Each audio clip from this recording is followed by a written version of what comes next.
everyone. Welcome to another episode of Watching Mental Health. And I am super excited because this is a very special episode today on the Watching Mental Health. We're going to be sitting down with stand-up comedian WMH Flores, who is also my husband, for an honest, unfiltered conversation about what it really means to set boundaries, navigate drinking culture, and to care for your mental health as a man in society today. So Jeremy's going to be opening up a little bit more about his personal journey, and then also, because of his background, talk about humor, honesty, and the hard conversations that he's had along his path. And so I'm really, again, so excited because this is such a special episode. So with that, I want to bring Jeremy Flores to the stage. Hello. Hi, and welcome to Watching Mental Health. Thank you for having me. I'm so excited to have you. And we've talked about this for a couple years now, about the idea of you coming on and talking a little bit about your story. And so I'm just glad that we're finally doing it. So with that, I'm going to ask you the same first question that I ask all of my guests. And that is to just tell me a little bit more about yourself and who you are. Okay. My name's Jeremy Flores. I'm a 53-year-old man here living in Las Vegas, Nevada. I'm married to you. Mm-hmm. And yeah, we'll get into this later, but I used to have a pretty big problem with drinking over the course of the years. And it was a lot of work, but we went on the road to recovery. So it was quite the journey, and I'm excited to talk about it. Yeah, absolutely. So let's talk a little bit about the journey. I've been with the journey, I think, or on the journey with you for our relationship. We've been together over 11 years. And I've seen you really grow, and not just with drinking, but with your mental health in general. So talk to us a little bit about the journey and kind of, what happened over these last 10 years to really help you get on, as you say, the road to recovery. Well, basically what happened was that it's kind of hard to explain. Ever since high school, teenage years, it was kind of socially, I grew up in a small town. I grew up in Barstow, California, and we would go out and drink after we got off work, or after, not so much after school, but later on in life. In the 20s, it kind of started happening more.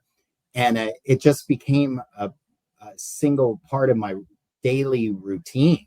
Like, it was routine to go out after work, whatever we did, golfing, it was just part of what we did. And eventually it became an addiction, to where it started affecting my life. Yeah. And over the year, it was just the same repetitive, not moving forward. I was kind of stuck in my life, and I could not move forward because of it. Yeah. And then one day, after countless years of hangovers and not knowing what I'm doing with my life, I sat down with myself and just came to the realization that something has to change. It's either one or the other. It can't be both. So something has to change. Yeah. And it did, and it took it took a while for that to happen, and that's normal, right? Like that, a lot of people really struggle, I think, with their addictions. And actually, in some ways, you're abnormal, because I knew that you always wanted to make that change. So I was with you along the journey, even during tough times, right? Because I knew that you really wanted it. But then once that flip switched in your head, you never went back. And I think a lot of people struggle with daily wanting to drink still, or daily, that kind of addiction. But you are a little bit different in that once you finally did make that switch, it seems like your head is clearer. Yeah. So let me start by telling everybody I'm almost 3 years of not drinking. I had quit before for a period of a year or two, but this time was different just due to the fact that I really wanted it. I saw that I was sick of being embarrassed for myself. And honestly, the physical part of it changed. Like I went from being able to go drink and then the next day be okay to where it got to the point where I was kind of not remembering some things, or the headaches were longer, and just different. The physiology of the hangover was changing. Right. um yeah, I was not moving forward. So I told myself, I was like, what is it that I have to do? So I threw the kitchen sink at it. I mean, I Yeah. got a therapist immediately. I got a therapist immediately, and I joined AA.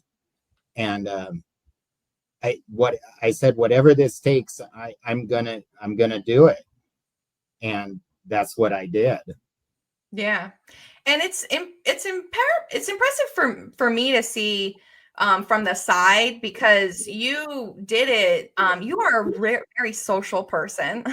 Anyone who knows you knows that you're a stand-up comedian. You're used to being out there. You're used to being in bars, in places where drinks are served. And it's like when you stop drinking, you were surrounded by people who were still drinking, and you still needed to go out and socialize and see these people. You have friends that still drink all the time. So talk to me about that. How was that for you 3 years ago? How is that for you now?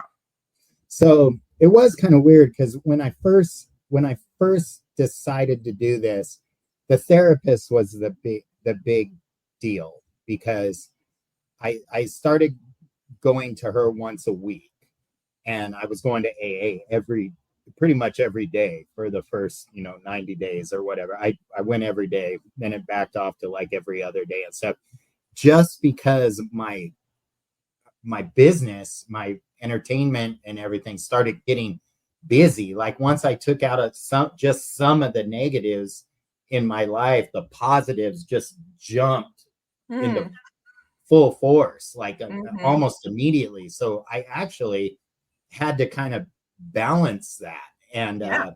learn how to accept successful things happening. But when you said about going to bars and stuff, of course, I do stand up. That's a drinking environment. What I kind of did was I kind of picked a drink. I love soda water. So soda water with lime, with like splash of some sort of juice or something, or just the soda water. But I made that my drink so that I knew that when I went into a bar, I wasn't craving a beer, I wasn't craving liquor. It was just, that's my drink, and Hmm. that's what I go to. And then every day after that, I would reiterate the fact that, don't you feel good being able to wake up in the morning without the problems that you had before? Like you can get up at 5:30 in the morning and start your day, whereas half the people that were at that bar definitely not feeling good and definitely not getting up that early. So I Right. think I started learning how to enjoy the moment of getting up and feeling good, and then making plans for the day like the day before. Oh, yeah, that's smart. So you mentioned a few really powerful tools: making plans for the future ahead, giving yourself positive reinforcement that next morning, right? I think that when people quit smoking cigarettes, they have to like constantly give themselves that positive reinforcement, because that can be such a challenge. And I know that you also experienced that challenge of quitting cigarettes. And you said yourself that quitting cigarettes was 10 times harder than quitting drinking. So to me, it was like 1,000 times harder. I never even started smoking till I was like 35, which Mm, is weird. I hated it, but just because I bartended for so long, I guess the secondhand smoke, it actually, it made me crave them, and eventually I started smoking. But that was another thing. Like with AA, when I would go into AA, I would see people in AA and immediately afterwards go outside and start oh, smoking, mm, which I get it. But in my life, for my journey, my thing was, I am going to not substitute one bad habit with another.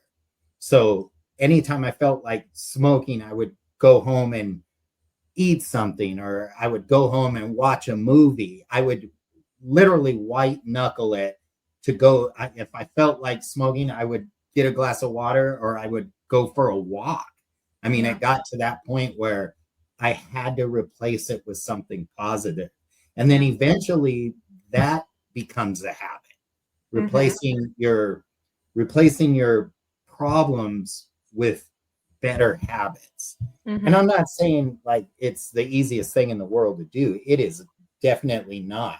Like it took me a while to quit smoking after I quit drinking. I wasn't just I I tried to be reasonable about this. And honestly, the therapist helped me out with a lot, a lot of this. I didn't just go in this alone. I tried to use every tool that was available to me.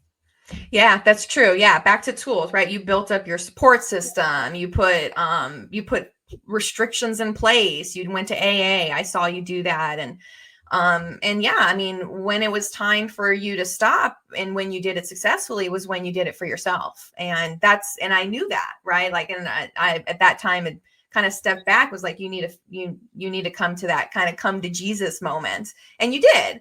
And it was really powerful to see. And I like that you keep bringing up therapy, that the therapist was a really big step. I had really talked about that a lot. Therapy's really helped me in my life when I've struggled. And I think that was like a good adjustment. But like as a man going to therapy, that's something that's not really talked about as much. And I just want talk about that a little bit more about going into therapy. Did you tell your guy friends, right? Was there judgment? Was there internal judgment? And then how was it finding a therapist? Are you okay with a female therapist? Talk to me a little bit more about your therapy journey. So it's funny you say that because you mentioned like were you worried about what your peers felt towards you, and I do stand up, so I wasn't worried about anything like that. I don't worry about opinions when it comes to like just being on stage Yeah. teaches you that. I was more concerned with my actual physical health. So if my friends were by me, they were by me, but and I've had the same handful of friends I've had since I was a kid. So I Mhm. knew they were going to be by me. Um, some of my friends struggle way more than I do, you know. And they went into therapy, right? I've had a couple, but some of them are still struggling a little bit. But like I said, my life was in a continuous cycle. It was go out, get plastered, gamble, lose money, do make horrible decisions, and then figure out a way to fix it, and then just a repetitive cycle. So basically, after 53 years of age on this earth, it was like I don't want this anymore. So that desire became more, and being with you, I the mental health, it was actually a blessing in disguise because I saw that hey, there are sources out there. And you actually brought it up to me that maybe you should see a therapist. And at first I was kind of like, oh, but it got to the point where I I would have did anything just to be out of that rut. I mean, I really would have. I would have done anything to get out of that rut. So I decided that I wanted a female therapist Mm. just because the more opposite to me, the better. Like she could look at me and I could look at her from a 100% different aspect. Like Mhm. no bro code there or anything like that. You know what I mean? Just it was I knew she was going to be 100% unbiased. Yeah. You know what I mean, in her opinions, everything. And the therapist, I wanted that because I knew they were specialized in tools or things to think about instead of because my therapist was specialized in addiction. Hmm. Well, she said a lot of alcohol, but a lot of like narcotics too. Hmm.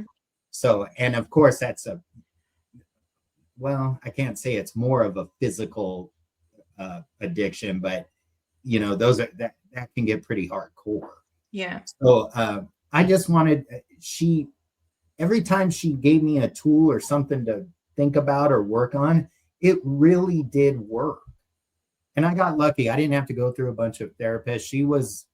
She was I pretty much was latched on, and then um everything she said really worked in ways of thinking about stuff. I have a lot of issue with my parents and stuff, and just it was a whole different. It almost felt like everything was going away that was bad. That my purpose for drinking was kind of being understood and Yeah. being released slowly, Yeah. slowly, and yeah, I mean, I think I did therapy for almost a year and a half, few Mm, yeah. years, Over pretty a year. close. Hmm. Yeah, it was over a year, and it honestly it was the best thing I I can say I've ever done. Yeah, that's amazing. I love that. And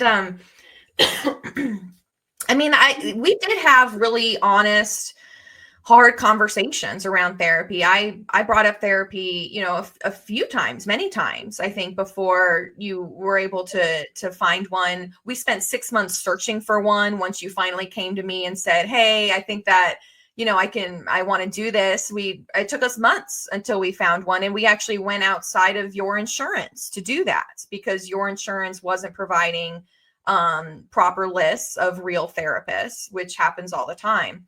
And so, for me, as your loved one, it was really powerful for me because when you're in someone's circle, right, and you're trying to explain like what they're doing that they can fix, or you're trying to give them a different perspective, it can be hard to do that when you're in their circle. So for me, being your wife, your girlfriend at the time, like I couldn't give you the same advice that the therapist could give you and make you think in the same way because I'm too emotionally attached, and Attached. I felt Correct. that. Correct. And that's another thing too. One of the points I wanted to make that you just said is, because I know you're in the mental health, but you put a lot of things in perspective too. Like, so I remember, I believe the therapist was $80 a week or $75 a Session. week or something. And at the time, because of my problems, we kind of couldn't afford that. But when I put it in perspective as I'm not drinking anymore, which $7,500 would be nightly, $200, God. Yeah. $1,000 Gambling, gamble. right? Yeah. Yeah. So like when you put that in perspective, it's like, okay, I'll never forget the first week of doing this. The first week of doing it, I'll never forget the first day I sat in AA, and then I had the therapist that afternoon for the first time. And that was the first night I was able to sleep all night long Mm. for 8 hours. I slept. After that day, that was the first time in years that I never woke up because I was literally at peace that I had given up, You let go and let God. You're like, I'm surrendering to this. Yeah. yes, surrendering is the perfect word. I am surrendering, which they talk about a lot in AA, but it was like, I am surrendering, like I can only go up from here. Yeah. And you did, right? And you mentioned that before. You went so far up, it was almost overwhelming at first. Yeah. And that's scary, I think, for people who do stop the addiction or the cycle, who do get into help, and then suddenly their life starts looking a little better. Like for some people, that can really freak them out. Yes. Like, well, one of the things that happened was I started getting more clients, like more than I had ever had. And it kept me so busy that I only had time in the morning to go to the AA, and then I would start my day, and it felt great because it was like, okay, the the thing I committed to is out of the way. Then I can go to like the gym or something. I think I used to go to the gym immediately after I did that. I went to the gym. I would be home because I went to the 7 o'clock meetings in the morning. So I went to 7 o'clock meeting. We were done at 8, went to the gym, home by 9:30. Boom. Let's accomplish stuff. Right. And then it was just, I started doing that every day because I couldn't be out much past 9 because the phone would start ringing. And it was like, wow, man, this is crazy. This is like how it's supposed to be. I remember I would watch the TV in the morning after being hungover or coming home, like after being out all night drinking, and seeing people going to work and stuff, and really remembering looking over and say, God, I wish I was that normal. I wish that was me. Like, those people are lucky. They don't owe $1,000 right now. They don't owe $4,000 right now to anything. They're up getting to work. Those are the thoughts I had.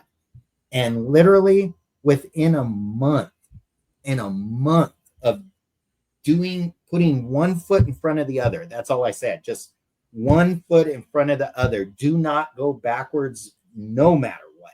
One foot in front of the other. It immediately changed within a month. It was kind of incredible. It was almost unbelievable. Yeah.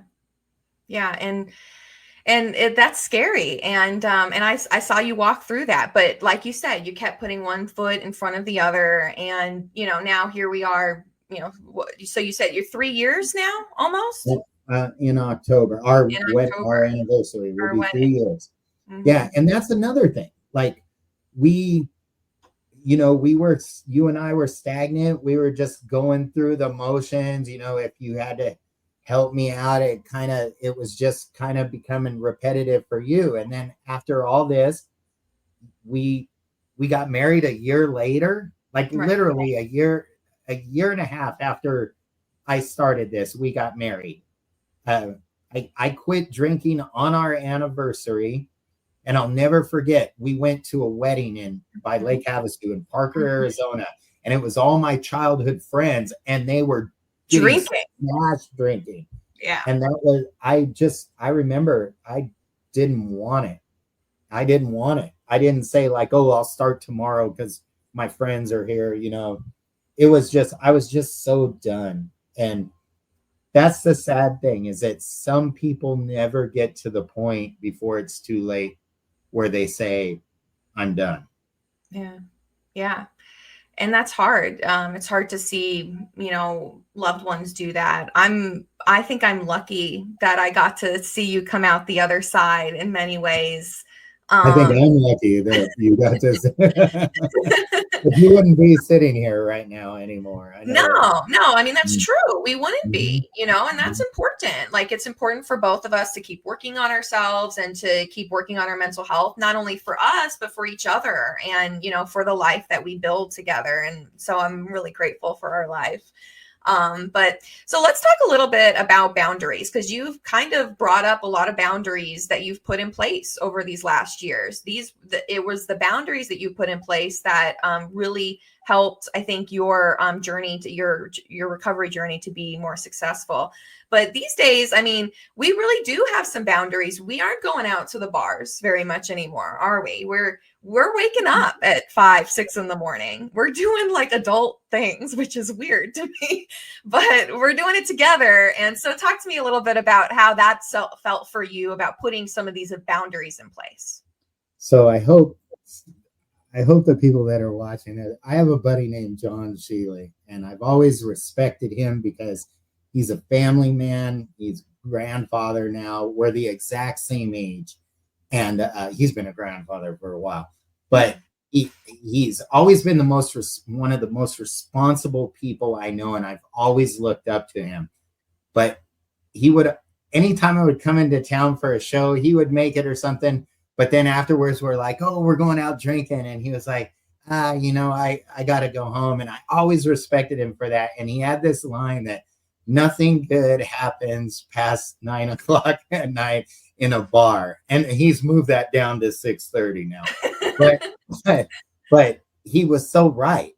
I mean, like, and I always kind of in the back of my head kept that philosophy. I bring it up to him every time he tries to leave, even if I'm trying to get him to just go to dinner or something. But that's how, you'll always have people that'll say, hey, let's go do this. Hey, let's go that. Hey, I need a favor. Hey, this and that. And for your own self, I learned that you gotta, and I'm still at fault with this. I say yes. I've gotten better, but I do say yes to a lot of things that I shouldn't, especially when it comes to business. Like, you have friends, people want stuff from you for free or whatever, and it's like, but now I'm learning how to become more of a me first, and then we'll go from there. Because my sanity, my time, after this whole journey, I've learned that my time contributes to my sanity as well. So I can't overextend myself. Or you start to go backwards. And not saying I'll ever drink again. I just know I will never drink again. I don't want it. I never have.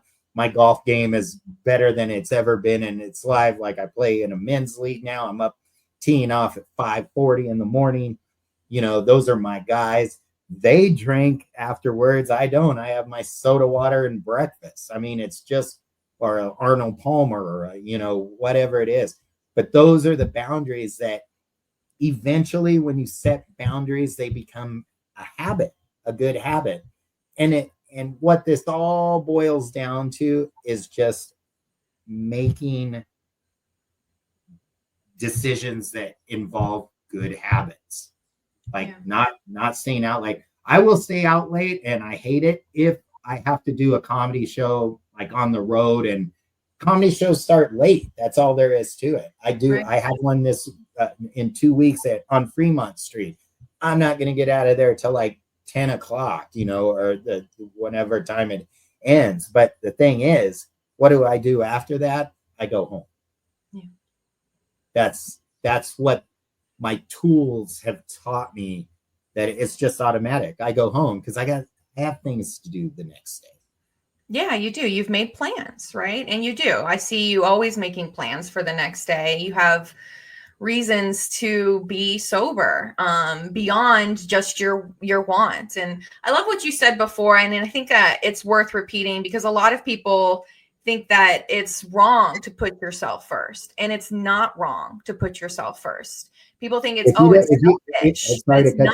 But if you don't put yourself first, you cannot be there for the people you love. Yeah. It's just like they say on an airplane with the mask.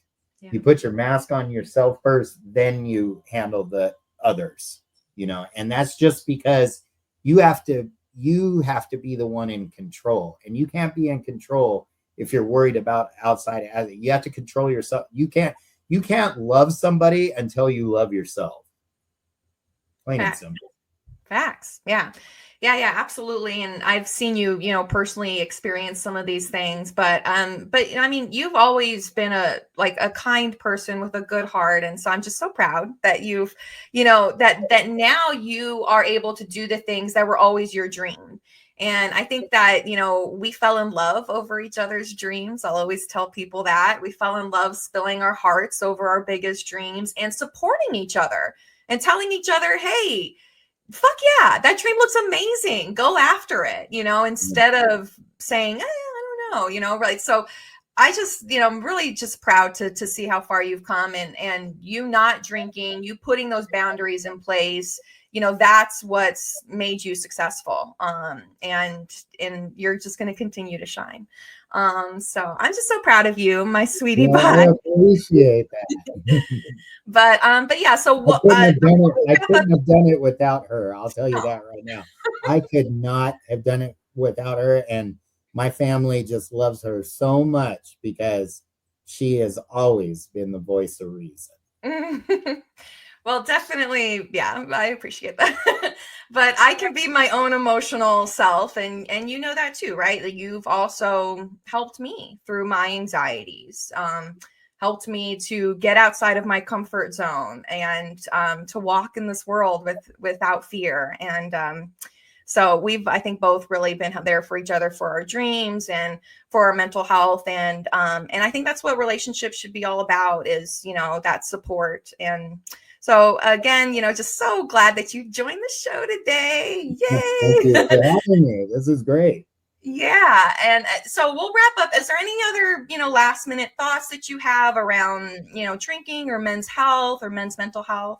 Just I say this to anybody that needs to hear it. If it's in your head that you need a change, go about getting that change and throw, like I said, throw everything at it.